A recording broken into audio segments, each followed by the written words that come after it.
අපට සදහම් නදියෙන් සිසිලස ලබන්නට ධම්ම නදී තිත්ත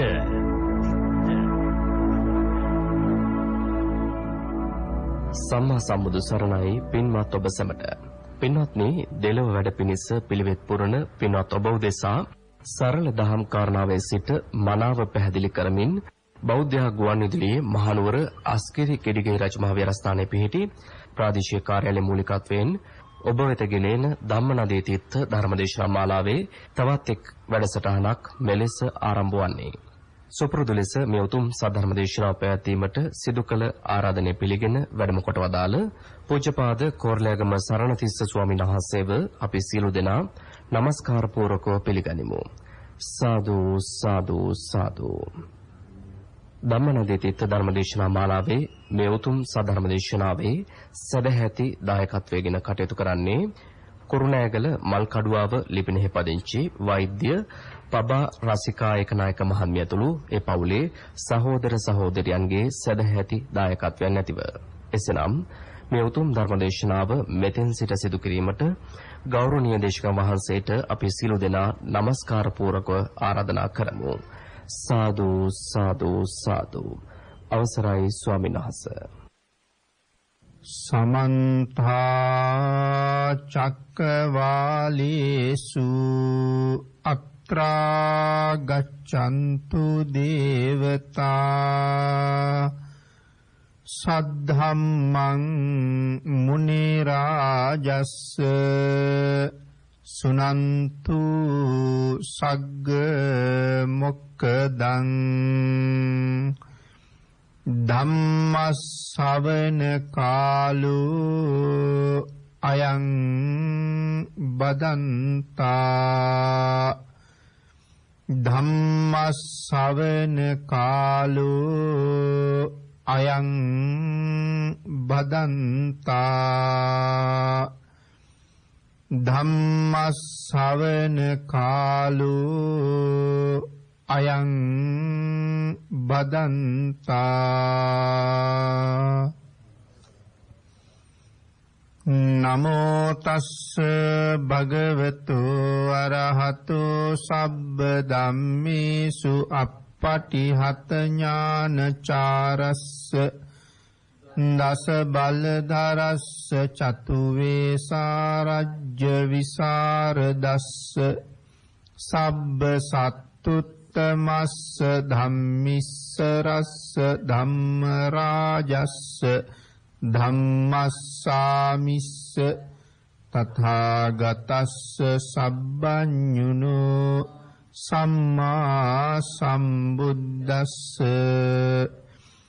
නමෝ තස්ස භගවතු අරහතු සබ්බ ධම්මේසු පටිහත ඥානචාරස්ස දස බලධරස්ස චතු වේසාරජ්‍ය විසරදස්ස සබ්බ සත්තුත්තමස්ස ධම්මිස්ස රස්ස ධම්ම රාජස්ස ධම්මස්සාමිස්ස තථාගතස්ස සබ්බඤුනෝ සම්මා සම්බුද්දස්ස.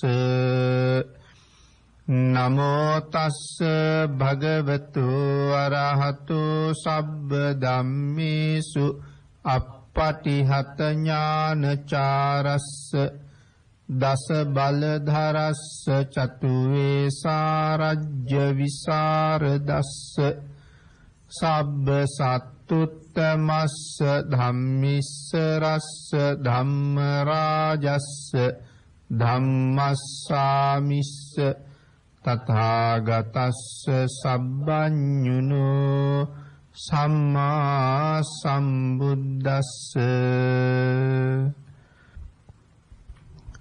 සද්ධර්ම ශ්‍රාවක කාරුණික ගුණගරුක බෞද්ධ පින්නතුනි, බොහෝම ශ්‍රද්ධාවෙන් යුක්තව අද මේ සියලු දෙනාම සැදී පැහැදී සූදානම් වෙන්නේ ධම්ම නදී තිත්ත ධර්මදේශනා වැඩසටහන් මාලාවේ තවත් එක ධර්ම දේශනාවක් ශ්‍රවණය කිරීම සඳහා. පින්නතුනි, අද ධර්ම දේශනාවේ මාතෘකාව හැටියට මම යොදා ගන්න කල්පනා කළේ ධම්මපද පාළියේ සඳහන් වෙන එක ගාථා රත්නයක්. මේ වාගේ උතුම් ගාථා රත්නයකින් බොහෝ දෙනාගේ යහපත පිණිස බුදුරජාණන් වහන්සේගේ ධර්මයේ දානය කරවහම මොනතරම් ආනිසංස ලැබෙනවද කියන කාරණාව නිතර නිතර ධර්ම ශ්‍රවණය කරන මේ පින්නතුන් බොහොම හොඳට දන්නවා. හැම දානයක්ම අභිභවනය කළ එකම දානේ ධර්ම දානයයි කියලා බුදුරජාණන් වහන්සේ දේශනා කළා. ශක්‍ර දේවේන්ද්‍රයන් වහන්සේ වරක් සඳහන් කළේ භික්ෂූන් වහන්සේලා දෙනම මොන ගැහුණ මොහතක බණපද දෙක තුනක් උන්වහන්සේලා සාකච්ඡා කළා නම් ඒ අවසානයේ ස්වාමීනි අපිට පින් දෙන්න කියන්නේ කියලා. ඒ කියන්නේ දෙනමක් අතර සිද්ධ වෙන වචන කීපයක ධර්ම සාකච්ඡාවත් ඒ තරම්ම මහත්ඵල නිසා. හතර පද ගාථාවකින් කරන අනුමේවනී දේශනාවක්. ඒ කියන්නේ දාන ගෙදරක වගේ සුළු අනුශාසනාවක් අවසානයේත් අපිට පින් දෙන්න කියලා. දෙවියෝ පින් වලට ඒ තරම්ම කැමති නිසා. එහෙනම් ධර්ම දාණය මොනතරම් මහත්ඵලද? පිනතුනි, බුදුරජාණන් වහන්සේ දේශනා කරන කරුණවල සමහර වෙලාවට යම් පුද්ගලයෙක් බුදුරජාණන් වහන්සේගෙන් ප්‍රශ්නයක් ඇහුවොත් සමහර සූත්‍රයක ඒ ප්‍රශ්නෙට විතරයි පිළිතුරු සපයලා තියෙන්නේ. නමුත් අපේ පිටකයේ ඒ සූත්‍ර සාකච්ඡා කරනකොට විස්තර කරනකොට ඒ තැන සඳහන් කරලා තියෙනවා මෙන්න මේ කාරණාව තුලින් යම් කෙනෙක් දුර්මතයකට එළඹෙන්න පුළුවන්. ඒ දුර්මතේ ඛණ්ඩනය කිරීම සඳහා මෙන්න මේ කාරණාවත් මෙතන විස්තර කරන්න කියලා. දැන් අපි මෙතන සඳහන් කළා දෙවියෝ ඒ තරම් පින් වලට කැමතියි කියලා. නමුත් අංගුත්තර නිකායේ දසක නිපාතයේ ජානුස්සෝනි වර්ගයේ තියෙන ජානුස්සෝනි සූත්‍ර දේශනාවේදී ජානුස්සෝනි බ්‍රාහ්මණයා බුදුරජාණන් වහන්සේගෙන් විමසන්නේ ස්වාමීනි මියගිය අයට පින් අනුමෝදන් කරාම ඒ අයට පින් ලැබෙනවද කියලා. බුදුරජාණන් වහන්සේ සඳහන් කළා ස්ථානයේදී ලැබෙනවා අස්ථානයේදී නොලැබෙනවා කියලා. ස්ථාන මොනවද අස්ථාන මොනවද කියන කාරණාව පැහැදිලි කරනකොට අනුමෝදන් කරන පින් ලැබෙන්නේ නැති අස්ථානයක් හැටියට දිව්‍ය ලෝකෙත් දක්වනවා. පින් ලැබෙන්නේ නැහැ අනුමෝදන් කරන ඒවා කියලා. එතකොට දැන් ජානුස්සෝනි සූත්‍රයේ අහපු කෙනෙකුටයි මේ විස්තරයේ අහපු කෙනෙකුටයි ලොකු පැටලීමක් ඇති වෙනවා. මෙතන සඳහන් කරනවා දෙවියෝ පිනට හරි කැමතියි කියලා. එතන සඳහන් කරනවා දෙවියන්ට පින් ලැබෙන්නේ නැහැ කියලා. ශ්‍රාවකයාගේ මෙන්න මේ වෙනස් වීම නැත්නම් ශ්‍රාවකයාට අවබෝධ කරගන්න තියෙන අපහසුතාවයේ මග හරවන්න ඕන නිසා ශ්‍රාවකයා මිත්‍යා දෘෂ්ටියකට පැමිණීම වළක්වන්න ඕන නිසා ජානුස්සෝනි සූත්‍රයේ විස්තර කරනකොට අට කතාවේ සඳහන් කරනවා මෙතෙන්ට මේ කොටසත් පැහැදිලි කරන්න කියලා. ඒ කොයි කොටසද? මහා පරිනිර්වාණ සූත්‍රයේ තියෙනවා දෙවියන්ට පින් ලැබෙන හැටි. ඒ කොටස පැහැදිලි කරන්න කියලා සඳහන් කරනවා. එහෙම නැත්නම් එක්කෙනෙක් ජානුස්සෝනි සූත්‍රය අහලා තියෙනවා. අනිත් කෙනා මහා පරිනිර්වාණ සූත්‍රය අහලා තියෙනවා. දැන් එක්කෙනෙක් කියනවා දෙවියන්ට පින් ලැබෙනවා කියලා. අනිත් කෙනා කියනවා දෙවියන්ට පින් ලැබෙන්නේ නැහැ කියලා. මොකද දෙන්න අහලා තියෙන ධර්ම කොටස් දෙකක්. ආන්ගේ පැටලීම නතර කරන්නයි අර වාගේ තැන්වල මේ කොටස පැහැදිලි කරන්න කියලා සඳහන් කළේ. දෙවියන්ට අපි අනුමෝදන් කරන පින් ලැබෙන්නේ නැහැ කියලා කිව්වේ. අපේ මියගිය ඥාතියා මේ කෝටි ලක්ෂයක් සක්වලේ සක්වලවල් ලක්ෂ ගාණක් එහා පැත්තේ සක්වලක දිව්‍ය ලෝකෙක ඉපදෙන්න පුළුවන්. පින් ලැබෙන්නේ අනුමෝදන් කරන පින්කම දිහා බලලා සතුටින් අනුමෝදන් කරන්න පුළුවන්. අනුමෝදන් වෙන්න පුළුවන් නම් මහා බ්‍රහ්ම රාජයාටත් බලන්න පුළුවන්කම තියෙන සක්වලවල් 1000යි. එහෙනම් ඊට පල්ලෙහින් ඉන්න සාමාන්‍ය දෙවියෙකුට එච්චර බලන්න බෑ. එහෙනම් සක්වලවල් 200ක් 300ක් 500ක් එහෙන් ඉපදිච්ච දෙවියෙකුට සමහරලාට මේ සක්වලේ ඉඳලා අපි දෙන පින දිහා බලන්න හැකියාවක් නැති නිසා ඒ අයට අනුමෝදන් වෙන්න බෑ කියන කාරණාවයි මේ සඳහන් කරන්නේ. මේ සක්වලේ දිව්‍ය ලෝකවල ඉන්න දෙවියන්ට මේ මනුලව දිහා ඕන තරම් බලන්න පුළුවන්. ඒකයි සක්‍ර දේවේන්ද්‍රයන් වහන්සේ එහෙම ඉල්ලීමක් කරලා තියෙන්නේ. ඉතින් මේක පරිණිරවාණ සූත්‍රයේ තව බොහොම ගැඹුරට ඉතා විචිත්‍රව විස්තර කරලා තියෙනවා. එහෙමනම් මේ උතුම් ධර්ම දානමය පින්කම සම්පූර්ණ කරගන්න සූදානම් වෙන මොහොත. දේශනාවේ මාතෘකාව හැටියට මං යොදාගත්ත ගාථා රත්නය ධම්මපද පාළියේ සඳහන් වෙනවා කියලා මම සිහිපත් කළා.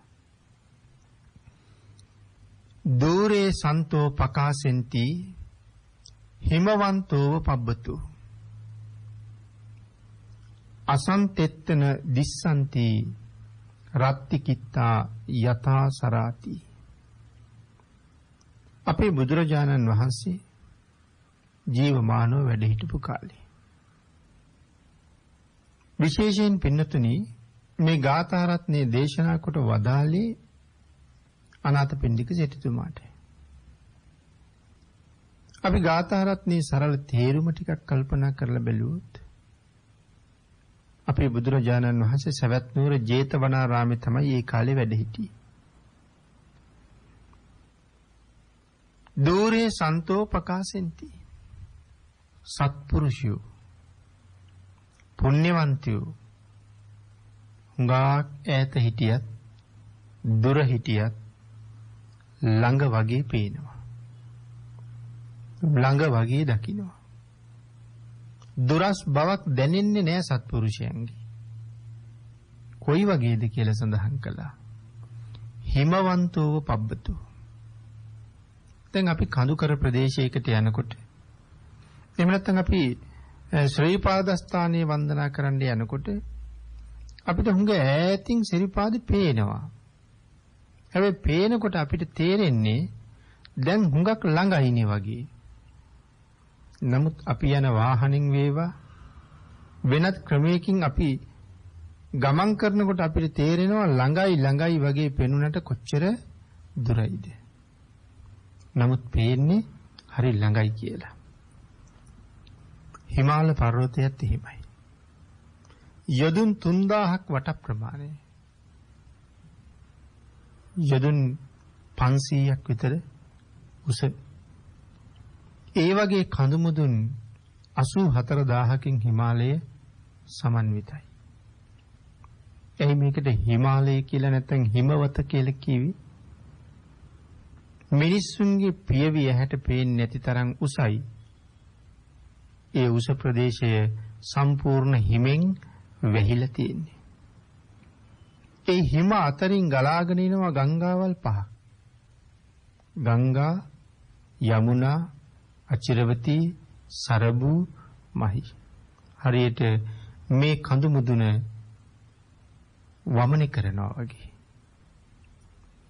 පස් පැත්තට මේ මහා ගංගා ගලාගෙන යනවා. හිමෙන් වැහිලා තියෙන්නේ.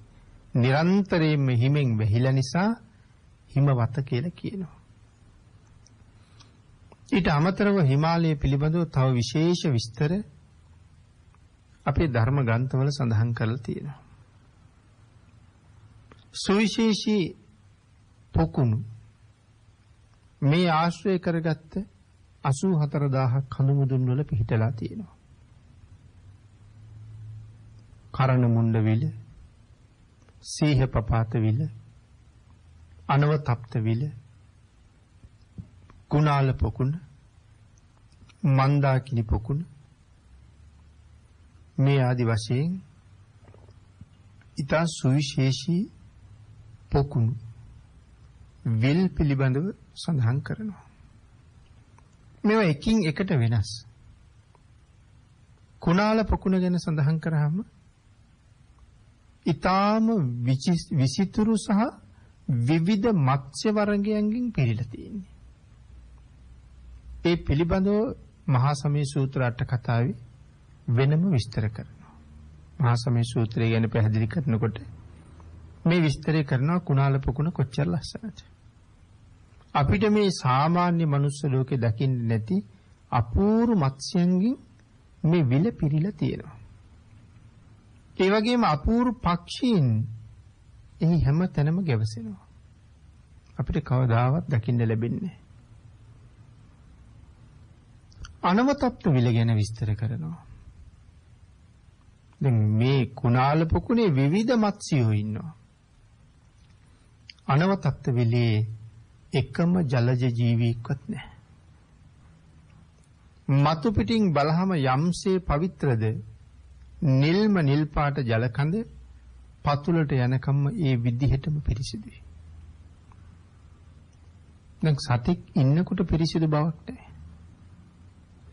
අපිට පානය කරන්න දුන්න පැන් වීදුරුවේ ඊටා කුඩා සතෙක් ඉන්නවා දැක්කොත් අපි අපිරිසිදුයි කියලා අයින් කරනවා. එහෙනම් ඊටාම පිරිසිදුයි කියලා නිල් පාට ජලතලයක් මතු පිටින් දැක්කහම නමුත් ජලතලයේ දිහා බලාගෙන ඉන්නකොට යටින් අපිට මත්ස්‍යෝ පේනවා. කැස්බෑවෝ ඉබ්බෝ වගේ සත්තු පේනවා. මැඩියෝ වගේ සත්තු පේනවා.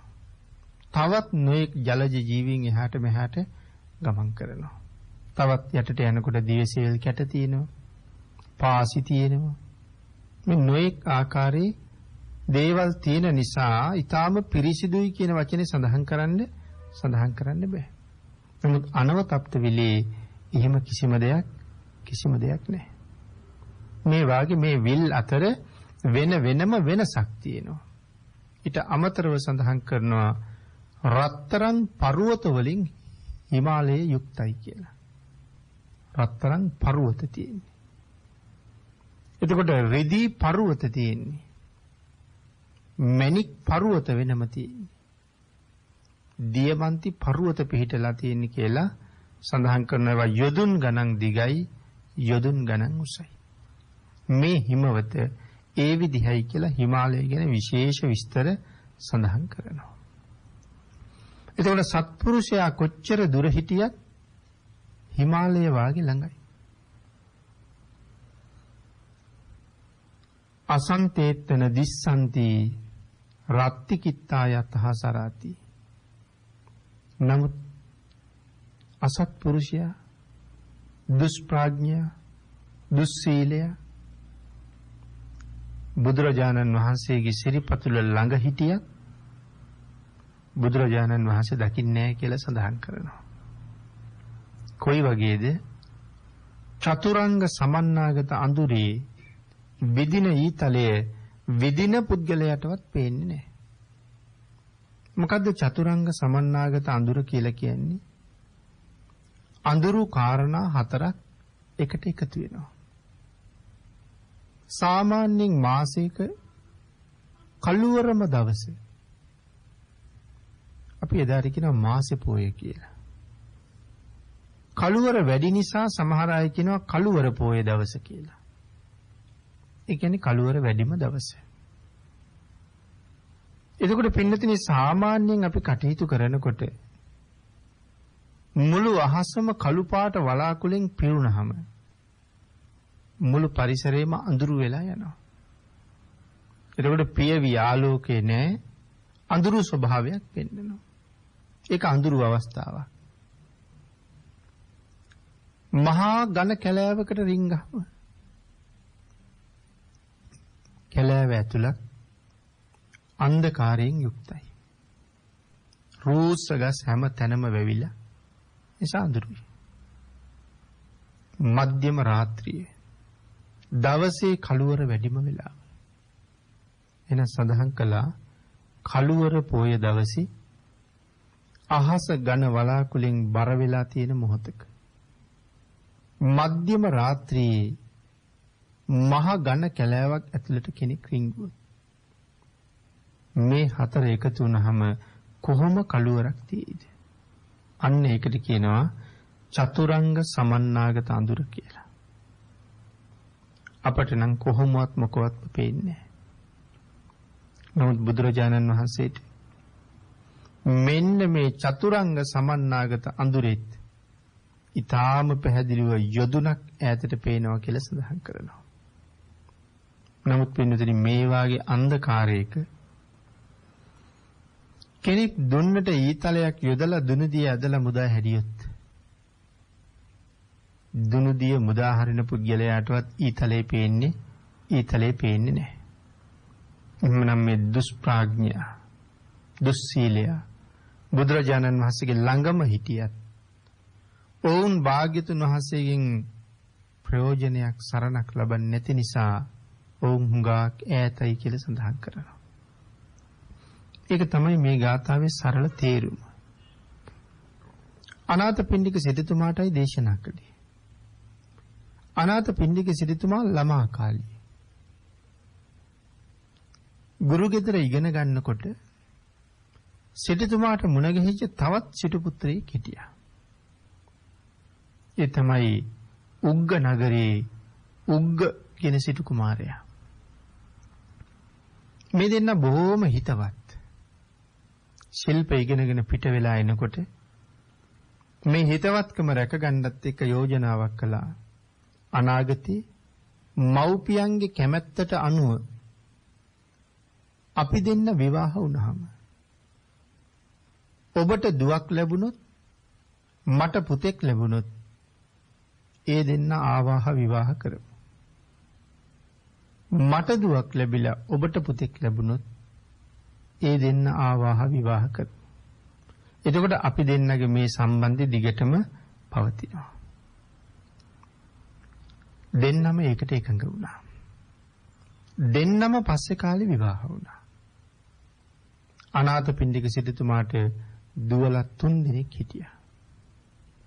එක්කෙනෙක් මහා සුභද්‍ර, අනිත් එක්කෙනා චූල සුභද්‍ර, බාල එක්කෙනා සුමන. මහා සුභද්‍රා, චූල සුභද්‍රා, සුමන. උග්ග සිටුතුමාට පුතෙක් හිටියා. එක දවසක් උග්ග සිටුතුමා පණිවිඩයක් කිව්වා සවැත් නුවරට වෙළඳාම එනවා කියලා. සිටුතුමාට රාත්‍රියේ නවාතැන් දෙන්න අනාථපිණ්ඩික සිටුතුමා කටයුතු කළා. චූල සුභද්‍රාවට කතා කරලා මතක් කළා දුවේ අද උග්ග සිටුතුමා එනවා මෙහි. දුවේ ඒ වෙන කවුරුවත් නෙමේ ඒ උඹේ අනාගත තාත්තා. සිටුතුමා වෙනුවෙන් කල යුතු යම් කටයුත්තක් තියෙනවා නම් ඒ අප උපස්ථාන ආදී සියලුම කටයුතු ඔහු මෙහි වසන තාක්කල් ඔබ කරන්න ඕනේ. තාත්තගේ වචනේ බොහොම සතුටින් පිළිගත්තා. උග්ග සිටුතුමා වෙනුවෙන් කල යුතු සියලු දේවල් නොපිරිහෙලා මනාව තමන්ගේ අතින්ම සම්පූර්ණ කළා. කෑම ටික පවා දැසිදස්සන්ට නොදී තමන්ම ඊවා. උග්ග සිටුතුමාට ඇය ගැන ඇති වුණේ පුදුම පැහැදීමක්. පිටත් වෙලා යන්න ලෑස්ති වෙලා සිටුතුමාට කතා කරලා කියනවා මතකද? අපි දෙන්න ඒ කාලේ යෝජනාවක් කරගත්තා. ඒකට දැන් කාලේ හොඳයි. ඔබේ දෙවනි දුව මගේ පුතාට විවාහ කරලා දෙන්න කියලා. අනාථපිණ්ඩික සිටුතුමා හරිම ශ්‍රද්ධාවන්තයි. බුදුරජාණන් වහන්සේ යමකට විරුද්ධ නම් සිටුතුමා නැවත ඒ ගැන කවදාවත් කල්පනා කරන්නේ නැහැ. උග්ග සිටුතුමාගේ වචනේ අහගෙන ඉඳලා මොකද උග්ග සිටුතුමා පරම මිත්‍යා දෘෂ්ටිකයි. බුදුරජාණන් වහන්සේට මතක් කළා ස්වාමීනි අහවල් සිටුවරයා චූල සුභද්‍රා ඉල්ලනවා. බුද්ධ උපස්ථානයේට සංඝ උපස්ථානයේට මනාව කැප වෙලා ඉන්න මේ දරුවෝ 3 දෙනා බුදුරජාණන් වහන්සේ හොඳට දන්නවා යයි ගැන. බුදුරජාණන් වහන්සේ සඳහන් කළා මහ සිටුතුමනි කමක් නැහැ. චූල සුභද්‍රා උග්ග නගරයට විවාහ කරලා දෙන්න කියලා. ඒ දෙන්න කියලා භාග්‍යතුන් වහන්සේ සඳහන් කළේ නිකම්ම නෙමෙයි. ඒ හරහා තවත් මහා ලොකු පිරිසක් සංසාරයෙන් එතර කරන්න පුළුවන් විදිහ. බුදුරජාණන් වහන්සේගේ අවසරය ඇතුව විවාහයට අවශ්‍ය සියලුම කටයුතු සූදානම් කරලා චූල සුභද්‍රාව උග්ග නගරයට පිටත් කරන්න කටයුතු කළා. පින්නතන හෙට දවසේ දුව විවාහ කරලා දෙන දවසේ අනාථ පිණ්ඩික සිටුතුමා තමන්ගේ දුව ළඟට කැඳවගෙන ඇයට විශේෂ අවවාද 10ක් ලබලා දුන්නා. විශාකා මහ දේවිය විවාහ වෙලා යන දවසේ ඇයටත් මේ අවවාද ලැබුණා. පළවෙනි අවවාදය තමයි දුවේ විවාහ වුණාට පස්සේ එහි ගිහිල්ලා කවදාවත් ඇතුළත ගින්දර පිටට දෙන්න එපා කියලා. මොකද්ද මේ ඇතුළත ගිනි පිටට දෙන්න එපා කියලා කියන්නේ? නැන්දනියගේ අඩුපාඩු, මාමණ්ඩිගේ අඩුපාඩු, ස්වාමි පුරුෂයාගේ අඩුපාඩු. කවදාවත් බාහිර කෙනෙක් එක්ක කතා කරන්න එපා. ඒක හොඳ ජීවිතයකට මගක් බවට පත් වෙන්නේ නැහැ. ඒක අසාර්ථක ජීවිතයකට මගක් වෙනවා. දුකින් පිරිච්ච ජීවිතයකට හේතුවක් වෙනවා. පෞල් ජීවිතේ කඩා කප්පල් වෙන්න හේතු වෙනවා. එින්ද ඇතුලේ තියෙන ප්‍රශ්න ඇතුලේම විසඳනවා මිසක් එළිය කෙනෙකුට කොහොමවත් දැනෙන්න තියන්න එපා. ඒක තමයි ඇතුළත ගිනි පිටට දෙන්න එපා. ඒ වගේම දුවේ පිටත ගිනි ඇතුළට ගෙනියන්නත් එපා. ගින්න කියන්නේ ඔබට මට බොහෝම හිතවත් දෙයක්. ගින්නෙන් අපිට තියෙන ප්‍රයෝජන මෙතෙකයි සීමාවක් නැහැ. නමුත් මේ ඇතුළත ගිනි පිටට දෙන එකයි පිටත ගිනි ඇතුළට ගන්න එකයි අර කතා කරපු ගින්නට වඩා හරිම භයානකයි. අර ගින්න අපට උපකාර කළා. හැබැයි මේ ගින්න හැම වෙලාවෙම අපිව විනාශම කරනවා. පිටපැත්තේදී ඔබට අහන්න ලැබෙයි ස්වාමියාගේ අඩුපාඩු, ස්වාමියාගේ වැරදි, නැන්දම්මගේ හැටි, මාමණ්ඩිගේ හැටි, නොඑක් දේවල් කියයි. අද සමාජයේ අපිට ඒ වාගේ දේවල් කොයි තරම් අහන්න ලැබෙනවද? දුවෙක් අලුත් ගමකට විවාහ වෙලා ගියහම, පුතෙක් අලුත් ගමකට විවාහ වෙලා ගිහලා එහි පදිංචි වුණහම ටික දවසක් යනකොට ආවට ගම්මුන්ගෙන් මේ පවුලේ අයගේ අඩුපාඩු නිකන් වරුසාව වගේ අහන්න ලැබෙනවා. ඊට පස්සේ අපි ඒක මත පිහිටලා gedara අය දිහා වෙනම අමුතු කෝණකින් බලන්න පටන් ගන්නවා. අර ගොල්ලෝ කියපු දේවල් එක්ක. ඒ අයගේ අඩුපාඩු ඇති කියලා හිතාගෙන ඒ විදිහටම බලන අපිට ඒ අයගේ හැම කටයුත්තක්ම පේන්න පටන් ගන්නෙත් ඒ විදිහටම තමයි. එතන ඉඳලා ටික ටික ඒ ජීවිත දෙදරන්න පටන් ගන්නවා මිස ශක්තිමත් වෙන්නේ නැහැ. ආන්ගේ නිසා සඳහන් කළා පිටපැත්තේ ඉන්න කවුරුවත් ඔබේ ස්වාමියයි නැන්දයි මාමයි ගැන යම් දේවල් කියනවද ඒව අහලා එතනම අත්හැරලා පෙර තිබිච්ච ගෞරවයෙන්ම ගෙට යන්න කියලා. පිටත ගිනි ගෙනියන්න එපා ඇතුළට. තුන්වෙනිව සඳහන් කළා දුවේ දෙන අයට දෙන්න ඕනේ කියලා.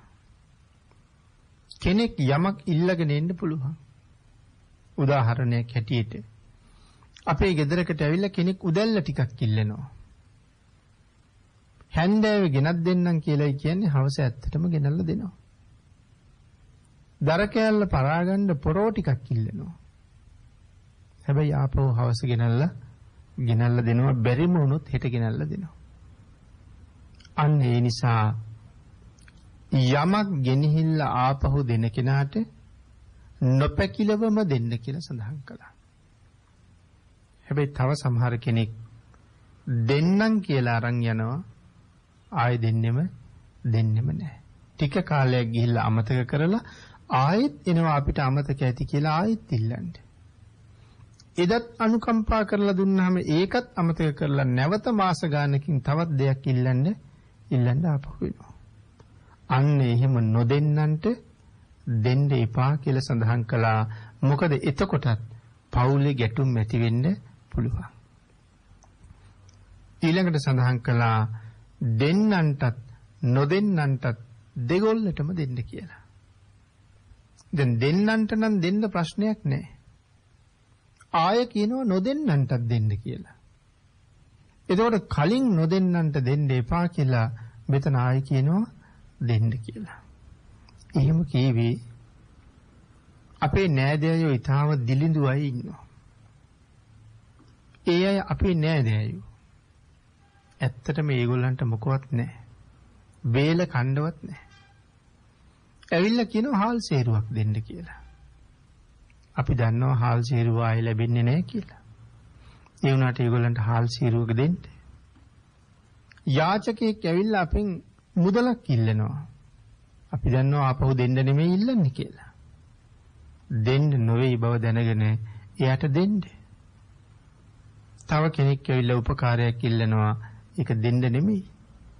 නමුත් එයාට දෙන්න. නැතිම නිසා ඉල්ලන්නේ.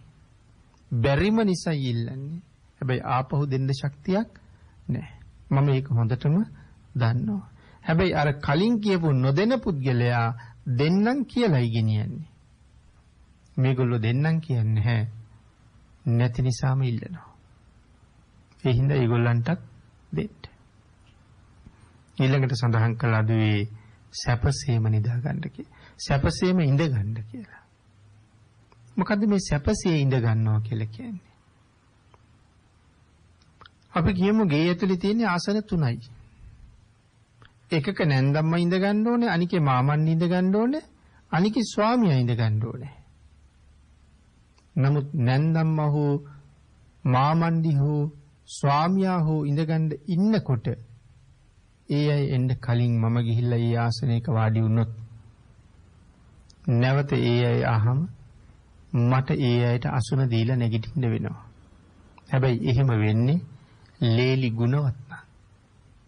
ලේලි සිල්වත් නම්. වැඩිහිටියන්ට සලකනවා නම් ලේලිට ආපහු නැගිටින්න වෙනවා. ඉතින් වාඩි වෙච්ච තැනින් නැගිටිනවා කියන එක දුකක්.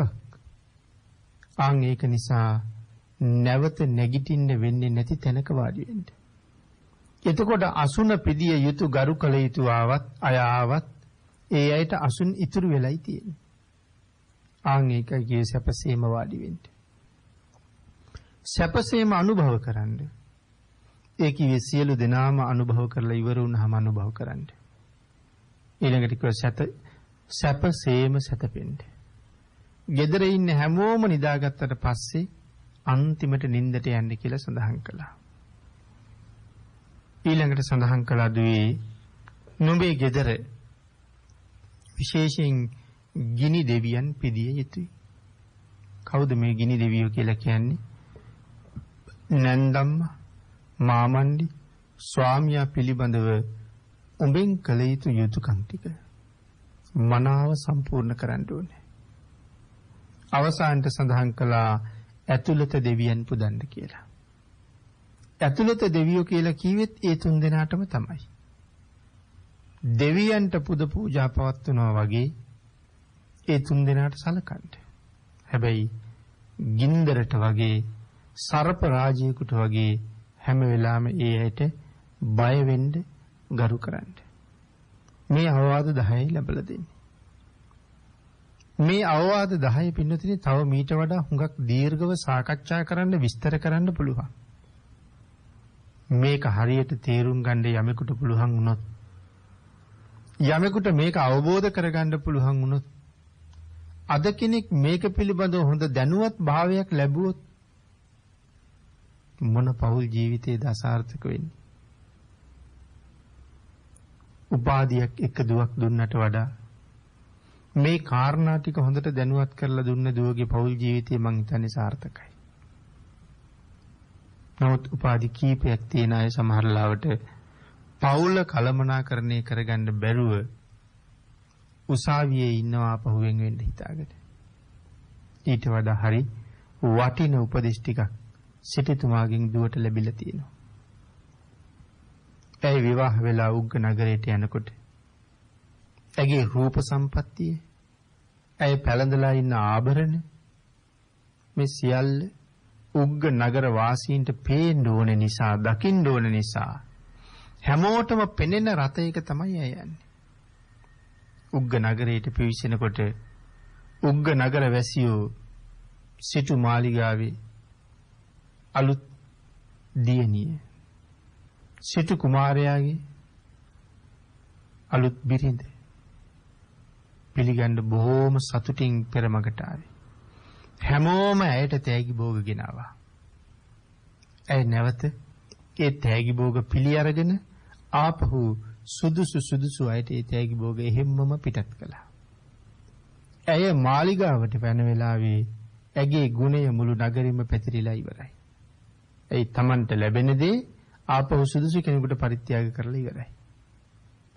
මුළු නගරේම ගුණයෙන් ප්‍රකට කරගෙනම තමයි මාලිගාවට ගියේ. අනාථපිණ්ඩික සිටුතුමා බුද්ධ ප්‍රමුඛ මහා සංඝයා වැඩම කරවලා මහ දන් පූජා කරලා තමයි දුව පිටත් කළේ. හැබැයි එහෙ යනකොට දුව පිළිගන්න එහෙත් මහ දන් දෙනවා. කාටද දන් දෙන්නේ? අචීලකයන්ට. පරම මිත්‍යා දෘෂ්ටිකයි කියවනේ. අචීලකයන්ට දන් දෙන්නේ. ඒගොල්ලෝ නිර්වස්ත්‍රවයි ඉන්නේ. චූල සුභද්‍රාවට පණිවිඩයක් එව්වා අපේ ආර්යයන් වැඳ ගන්න ඉන්න කියලා. නමුත් ඒ ගියේ නෑ. ඒ සඳහන් කළා ලැජ්ජ නැති අය ළඟට මට එන්න බෑ කියලා. දෙවෙනි, තුන්වෙනි, හතරවෙනි, පස්වෙනි දවස්වල අචේලකයන්ට දන් දෙන දවස්වල පණිවිඩය එවුවා වඳින්න එන්න කියලා. ඇය ආවේ නෑ. සිටුතුමාට කේන්ති ගියා. අපේ කුල දේවතාවරුන්ට ලැජ්ජ නැති වුන් කියලා කියනවා. ඒ හින්දා වහාම මම පිටුවහල් කරන්න කියලා නියෝග කළා. හැබැයි අනාථපිණ්ඩික සිටුතුමා දුව විවාහ කරලා දෙනකොට මධ්‍යස්ථ පුරුෂයෝ 8 දෙනෙක් ඈත් එක්ක එවලා තියෙනවා. ඒගොල්ලෝ හරි මධ්‍යස්ථ වෙන්න ඕනේ. ඒ ගෙදරින් දුව වරදක් කළා නම් ඇයට පිට වෙන්න කීවනම් හැබැවින්ම ඇය වැරදිද? එහෙම නැත්නම් ඇයට මේ නිකරුණේ චෝදනා කරනවද? ඇය වැරදි නම් වැරදිමයි කියලා කියන්න ඕනේ. ඇය නිවැරදි නම් දැඩි ස්ථාවරයේ ඇයි නිවැරදි කියලා මේ අය ඉන්න ඕනේ. ඒ අයටත් දැනුවත් කළා. කාරණාව ඇහුවා. ඒගොල්ලෝ කිව්වා චූල සුභද්‍රාව වැරදි නෑ කියලා. චූල සුභද්‍රා සඳහන් කළා මම දන් දෙනවා. හැබැයි මම දන් දෙන්නේ මේ වාගේ නිර්ලජ්ජිතයන්ට නෙමෙයි. මම දන් දෙන්නේ ආර්යයන් වහන්සේලාට. ලෞතර බුදුරජාණන් වහන්සේ ප්‍රමුඛ මහ සංඝයාට.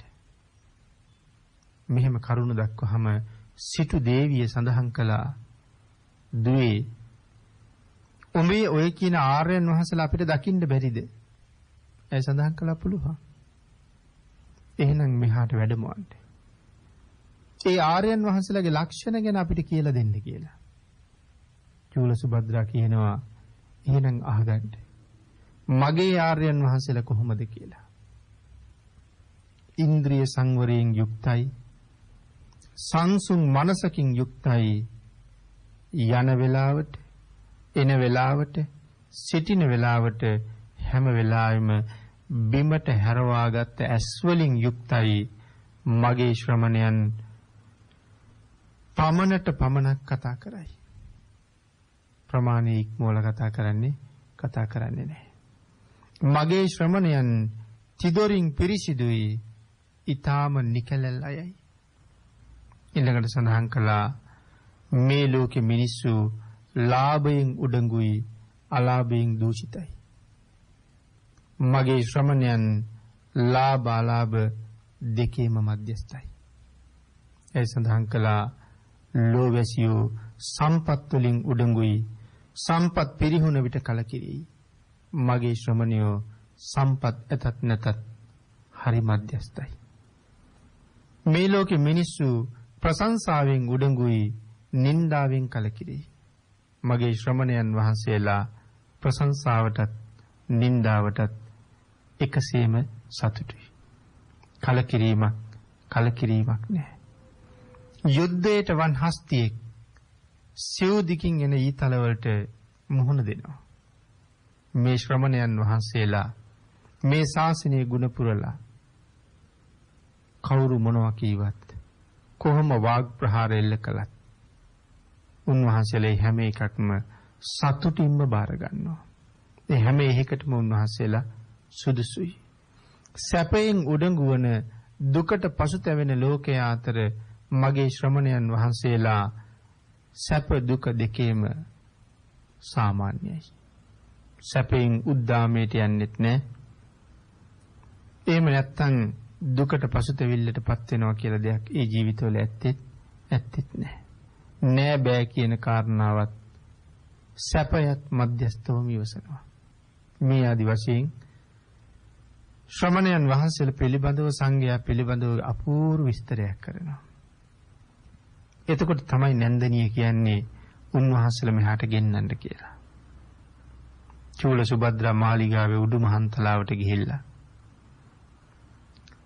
සවැත් නුවර ජේතවනාරාමේ පැත්තට හැරිලා පසඟ පිහිටුවල වැඳගෙන බුදු ගුණ සජ්ජායනා කරලා සමම්පිච්ච මල් නැලි 8ක් අහසට විසිකලා ස්වාමීනි භාග්‍යතුන් වහන්සේ මට අනුකම්පා කරන්න. හෙට උග්ග නගරයේ මේ සිටු මාලිගාවට දානෙට වඩින්න කියලා. බුදුරජාණන් වහන්සේ සිව්වනක් පිරිස මැද වැඩ ඉඳගෙන ධර්ම දේශනා කරන වෙලාව මේ සමන් මල් අහසින්ම ගිහිල්ලා බුදුරජාණන් වහන්සේගේ ශීර්ෂයට හෙලින් වියනක් බැඳා වගේ නතර වුණා. එදා බුදුරජාණන් වහන්සේගේ දේශනාවට අතිශයින්ම පැහැදිච්ච අනාථපිණ්ඩික සිටුතුමා නැවත වතාවක් බුදුරජාණන් වහන්සේට ආරාධනා කළා ස්වාමීනි. හෙටත් මගේ ගෙදරට මහා සංඝයා එක්ක දානෙට වඩින්න කියලා. බුදුරජාණන් වහන්සේ සඳහන් කළා මහා සිටුතුමනි මම ආරාධනාවක් කලින් බාරගත්තා. ඒක නිසා හෙට වඩින්න හැටියක් නෑ. සිටුතුමා අහනවා ස්වාමීනි මම මෙතෙන්ට ඇවිල්ලා කොච්චර වෙලාද? නමුත් වෙනත් අමුත්‍යෙක් බුදුරජාණන් වහන්සේට ආරාධනා කරන්න ආවා මම දැක්කේ නෑ. කාගෙන් කොයි වෙලාවෙද ආරාධනාව බාරගත්තේ කියලා. ඒ වෙලාවේ සඳහන් කළා මහා සිටුතුමනි චූල සුභද්‍රා මට ආරාධනාවක් කළා හෙට දානෙට. සිටුතුමා පුදුමයටපත් වෙලා කියනවා ස්වාමීනි ඇය ඉන්නේ සවැත් නුවර ඉඳලා යොදුන් 120ක් ඈත. ඇය කොහොමද ආරාධනා කළේ? බුදුරජාණන් වහන්සේ සඳහන් කළා අර මල් බියන චූල සුභද්‍රාවගේ ආරාධනාවයි. ඔය කාරණාව සඳහන් කරමින් තමයි අර ගාථා රත්නයේ දේශනා කළේ මහසිටුතුමනි මේ සත්පුරුෂයෝ කියන අය කොයිතරම් දුර හිටියත් ඔවුන් දුර නෑ ඔවුන් ළඟයි. අසත්පුරුෂයා මොනතරම් ළඟ හිටියත් ඔවුන් හරි දුරයි ඈතයි කියන කාරණාව දේශනා කළේ එදා. මේ අවස්ථාවටයි ඔය දේශනාව කළේ. බුදුරජාණන් වහන්සේගේ ආරාධනාව බාරගත්තා. ඇයි ඒ බව දන්නවා. ඇයි හෙට දානෙට අවශ්‍ය සියලුම දේවල් සිටු මාලිගාවේ ලෑස්ති කළා. සක්‍ර දේවේන්ද්‍රයන් වහන්සේ විශ්වකර්ම දිව්‍ය පුත්‍රයාට කතා කරලා සඳහන් කළා චූල සුභද්‍රාගේ ආරාධනාව බුදුරජාණන් වහන්සේ බාරගත්තා. බුදුරජාණන් වහන්සේට උග්ග නගරයට වඩින්න පහසුකම් හදන්න කියලා. විශ්වකර්ම දිව්‍ය පුත්‍රයා දිව්‍යමය වූ කූටාගාර 500ක් මවල ඒ සියල්ල පසක තියලා ජේතවනාරාමේ සුගන්ධ කුටිය ළඟට ගිහිල්ලා හිටගෙන ඉන්නවා බුදුරජාණන් වහන්සේ දානෙට වඩින්න කුටියෙන් එළියට වඩිනක. වැඩියහම දිව්‍යමය කූටාගාරවල වඩා හිඳවලා අහසින්ම යොදුන් 120ක් ඈතින් තියෙන උග්ග නගරයට බුදුරජාණන් වහන්සේ වැඩම කරවගෙන ගියා. සුදුසු තන්හි බුදුරජාණන් වහන්සේ කූටාගාර වලින් බැහැලා අප්‍රමාණ බුද්ධ ලීලාවෙන් යුක්තව උග්ග සිටු මාලිගාවට වඩිනකොට උග්ග නගර වැසියෝ සාදු සාදු කියන හඬ නගාගෙන ඇවිල්ලා මිත්‍යා දෘෂ්ටිකයි මේ අය. බුදුරජාණන් වහන්සේ ළඟ වැඳ වැටුණා. බුදුරජාණන් වහන්සේට සකස්පු දානෙ පිළිගන්නවා. දානෙ වළඳලා ඉවර වෙලා බුදුරජාණන් වහන්සේ අපූර්ව අනුශාසනාවක් කළා. මේ අනුශාසනාව අවසානයේ උග්ග සිටුතුමා ඇතුළු 84000ක් ධර්මාවබෝධය ලැබුවා කියලා සඳහන් කරනවා. මේ අවස්ථාව බුදුරජාණන් වහන්සේ දැක්කේ මීට වඩා හුඟක් කලින්. 84000ක් දෙනා මේ මොහොතේ සසරින් එතර කරවන්න පුළුවන් නම් ධර්මාවබෝධයක් දීලා. ඒක කළ යුතුම වැඩක් නිසායි චූල සුභද්‍රාව මේ මිත්‍යා දෘෂ්ටික ගෙදරට විවාහ කරලා දෙන්න කියලා සඳහන් කළේ. ඉන්නතුනේ භාග්‍යතුන් වහන්සේ මේ සිල්වත් ගුණවත් උත්තමාවියට චූල සුභද්‍රාවට කොයිතරම් සැලකුවාද? සිල්වත් අයට ගුණවත් අයට බුදුරජාණන් වහන්සේ කොච්චර ළඟද? මහා කල්ප ලක්ෂයක් 80 මහා ශ්‍රාවක බෝධිය වෙනුවෙන් පාරමිතා සම්පූර්ණ කරපු බුදුරජාණන් වහන්සේගේම ඥාති මලනුවන් වෙච්ච අපේ ශාසනයේ දිවස්ලාභීන් අතර අගතනතුර ලබාපු අනුරුද්ධ මහරහතන් වහන්සේට කතා කරලා බුදුරජාණන් වහන්සේ සඳහන් කළා, අනුරුද්ධ අපි ආපහු සවැත් නුවරටම වඩිනවා. නමුත් මේ චූල සුභද්‍රාවට අනුකම්පාවෙන් ඔබ උග්ග නගරයේම වැඩ ඉන්න කියලා. අනුරුද්ධයන් වහන්සේ උග්ග නගරේ නතර කරලා ඉතුරු භික්ෂුන් වහන්සේලාත් එක්ක භාග්‍යතුන් වහන්සේ නැවත සවැත් නුවරට වැඩියා. මේ වාගේ මහා පුරුෂයෙක් ඒ කිව්වේ අනුරුද්ධ මහරහතන් වහන්සේ වගේ. මෙවන් කෙනෙක් වෙනුවෙන් නතර කළේ ඇගේ ගුණය ප්‍රකට කරවමින් මේ උග්ග නගරේ තවත් ඉන්නවා නම් මිසදිටු වැළඳගත් අය චූල සුභද්‍රාව නිසා ඒ අයත් සම්මා දිට්ඨිකව බවට පත් කරන්න. මේ කරුණ ඔක්කොම සැලකිල්ලට ගෙනයි මතක් කළේ කල්යාණ මිත්‍රයෝ. කොයි තරම් දුරද? නමුත් ඔවුන් දුර නැහැ කියලා. ශ්‍රද්ධාවයි පමණයි. සිතුම් පැතුම් මෙහෙමයි. හැම වෙලාවෙම ගුණයෙන්ම පිරීලයි. මේ කරුණු කාරණා පැහැදිලි කරමින් තමයි මේ ගාථා රත්නය දේශනා කොට වදාළේ. එහෙමනම් පින්නතුනි, අපිත් සෙල්වත් වෙනවනම් ගුණවත් වෙනවනම් බුදුරජාණන් වහන්සේගේ දේශනාවට එකඟ වෙනවනම් බුද්ධ දේශනාවට අනුකූල නම් අද බුදුරජාණන් වහන්සේ අපි දිහා බලනවා. අපේ ජීවිත සතර අපායට යොමු වෙනවද? බුදුරජාණන් වහන්සේ අපිට පිහිට වෙනවා.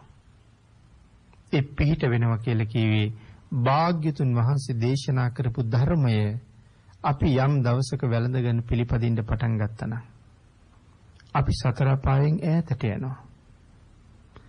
මෙන්න මේ දේවල් සිටිය යුතුයි, මේ දේවල් නොසිටිය යුතුයි කියලා භාග්‍යතුන් වහන්සේ දේශනා කරලා තියෙනවා. නොසිටිය යුතු දේවල් නොසිතා ඉන්න තාක් අපි සුගතිය පැත්තට යනවා. නමුත් රාගික අරමුණු, කාමුක අරමුණු, දේශසහගත සිතුවිලි වලින් හිත පුරවගත්ත තරමට අපි වේගයෙන් නිරේ දිහාට යනවා. එයින් වැළකුණ දවසට සුගතිය පැත්තට යනවා.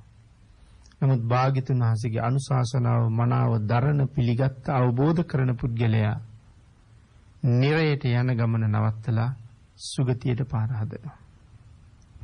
ඕන් දිහා බුදුරජාණන් වහන්සේ නිතර නිතර බලනවා. බුදුරජාණන් වහන්සේගේ කරුණාව නිතර නිතර ඔවුන්ට ලැබෙනවා.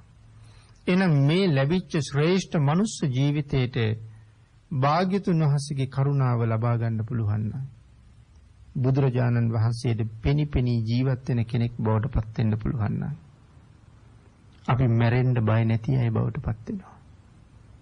සතර අපායට බය නැති අයට බවට පත් වෙනවා. සසර කෙටිකරන්න සසර දිනන්න සුදුසු පුද්ගලයෝ බවට පත් වෙනවා. එතෙන්ට යන්නේක මේ ලැබිච්ච ජීවිතේ පරම පවිත්‍ර පරමාර්ථයේ බවට පත් කරගන්න ඕනේ. එවන් තැනට සිත මෙහෙවන්න ඔබ සියලු දෙනාටම තුනුරුවන්ගේ අනන්ත ආශිර්වාදයෙන් ශක්තිය, ධෛර්යය, වාග්ය, වාසනාව උදා වේවා කියලා ආශිර්වාද කරනවා. පින්නතුනි, අද ධර්මදේශනාවේ දායකත්වය කුරුණෑගල මල්කඩුවාවේ පදිංචි වෛද්‍ය පබා රසිකා ඒකනායක මහත්මිය ඇතුළු පවුලේ සහෝදර සහෝදරියන් විසින් උතුම් අරමුණ පියදාස ඒකනායක පියාණන්ට සහ සුමනා ඒකනායක මෑණියන්ට නිරෝගී සුව ප්‍රාර්ථනා කිරීම. කෙටිම කාලයකින් ධර්මාවබෝධය ලබා ගැනීමට මේ කුසල ශක්තිය ආශිර්වාදයක් වේවා කියලා ආශිර්වාද කිරීම. පවුලේ සහෝදර සහෝදරියන් හා ඥාති හිත මිත්‍රාදීන්ට නිරෝගී සුවය ප්‍රාර්ථනා කිරීම. ඒ වගේම පවුලේ අධ්‍යාපනය ලබන දුවදරුවන්ගේ අධ්‍යාපන කටයුතු සාර්ථක වීම සඳහා ආශිර්වාද කිරීම. අපවත් වී වදාළ දරණාගම කුසල ධම්ම නායක ස්වාමින් වහන්සේට පින් අනුමෝදන් කිරීම. බෞද්ධ මාධ්‍ය ජාලයේ අධ්‍යක්ෂක අවසරයි බොරලන්දේ වජිරඥාන ස්වාමින් වහන්සේ ඇතුළු කාර්ය මණ්ඩලයේ සියලු දෙනාට ආශිර්වාද කිරීම. ධර්ම දේශනා කළ ගෞරවනීය ස්වාමින් වහන්සේට නිරෝගී සුවය හා දීර්ඝායුෂ ප්‍රාර්ථනා කිරීම. කල්යාණ මිත්‍ර දේශප්‍රිය මැතිතුමා හා ප්‍රියංකා රණසිංහ මැතිණියට ආශිර්වාද කිරීම. දුවදරුවන්ට ආශිර්වාද කිරීම. ධර්ම ශ්‍රවණය කළ අප සැමගේ නමින් මියගිය සියලු දෙනාටම පින් අනුමෝදන් කිරීම. පින්නතුනි, මේ උතුම් බලාපොරොත්තු මුදුන්පත් කර ගැනීම සඳහා වෛද්‍ය පබා රසිකා ඒකනායක මහත්මිය විසින් පින් අනුමෝදන් කළ සියලු දෙනාටම පින් අනුමෝදන් වේවා. ආශිර්වාද කළ සියලු දෙනාටම රත්නත්‍රී ආශිර්වාදයෙන් නිදුක් නිරෝගී භාවයේ චිරජීවනයේම උදා වේවා. එතුමිය ඇතුළු අන් සියලු දෙනාටමත් ඊ타ම ඉක්මන් භවයක ඊ타මත්ම කෙටි කාලයකින් සැප සහිත ප්‍රතිපදාවකින් උතුම් චතුරාර්ය සත්‍ය ධර්මය අවබෝධ කර ගැනීම සඳහා මේ පුණ්‍ය ධර්මයන් හේතු වාසනා වේවා කියලා ප්‍රාර්ථනා කරමු. ආකාශට්ඨා ච බුම්මට්ඨා දේවා නාග මහිද්దికා පුඤ්ඤන්තං අනුමෝදිත්වා චිරං රක්ඛන්තු ලෝක ශාසනං දේවෝ වස්සතු කාලේන සස්්‍ය සම්පත්ති හෝතු ච පීතෝ භවතු ලෝකෝ ච රාජා භවතු ධම්මිකෝ. සාදු සාදු සාදු.